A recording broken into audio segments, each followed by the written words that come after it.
Анна Андреевна Ахматова.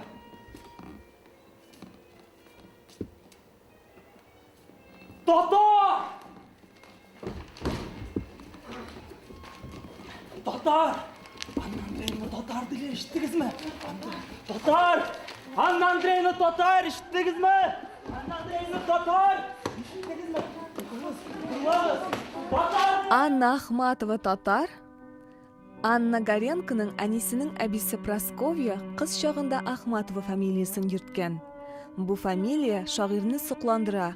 Ул аны Алтын Урда чорының ахыры Әхмәт хан турындагы күзаллаулары белән тиңләштерә. Һәм бу фамилияны әдәби тәхәллүсе итеп ала. Бу факт Анна Ахматова шигырьләренең татарчага тәрҗемә җыентыгы басылып чыгуга багышланган Калеп яңа буын җыены кичәсенең бер кечкенә генә өлеше иде. Birinci şiirimni 11 yaşında yazdım. Maksat şul idi. Шундай, әлбәттә аның турында төрле фикердә торучылар бар, әйме? Анти Ахматова дигән китапларда язылды бит инде, әйме? Алар да булырга тиешле. Әлбәттә ул тере кеше булгачтан аның минуслары да, плюслары да булган, яхшы яклары да, кемгә тырыша бетмәгән сыйфатлары да кеше бит инде. Кара бу газаптан телсез ит. Я Раббым, бир миңа бер аху. Һәм минем шөһрәтсез данымны нур чәчеп омтылу белән Реквием бит инде ул. Аннан соң аның Лев Гумилевның әнисе булуы, Лев Гумилевның шушы фаҗигале язмышлары, аның ирен югалтуы, менә шушы соңгы чоры безгә нишләптер күбрәк бирелгәнме, күбрәк күңелгә кереп калган. Менә башлангыч чоры бу минем өчен яңалык булды. Рус шагыйрьләрен булсын, чит ил шагыйрьләрен булсын, татар теленә тәрҗемә итәргә кирәк.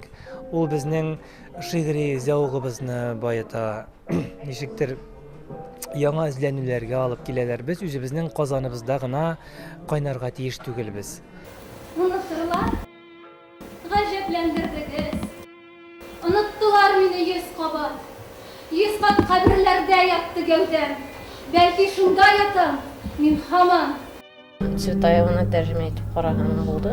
Цветаева барыбер мәгънәви яктан экспрессия һәм ниндидер барыбер шаманизмга корылган шигырьләр бирсә, барыбер тиген ниндидер күтәрелешләр, төшүләр, шундый. Ахматова ул менә шул тигез ритмында үзенең тыныч кына, ләкин ул бик гади сүзләр белән бик гади иттереп, ләкин шул кадәр күңелгә генә түгел, акылга үтеп керә торган итеп, ягъни син укыйсың, бер укыйсың, ике укыйсың, тәрҗемә иткәндәй. Йөрисең инде гади тормышта. Тоясың, синең башыңда әйләнә, бу юллар әйләнә, кереп утырган ул сиңа. Син аны ятламадың, менә шулай тәэсир итә. Газиз хакыйкый бик.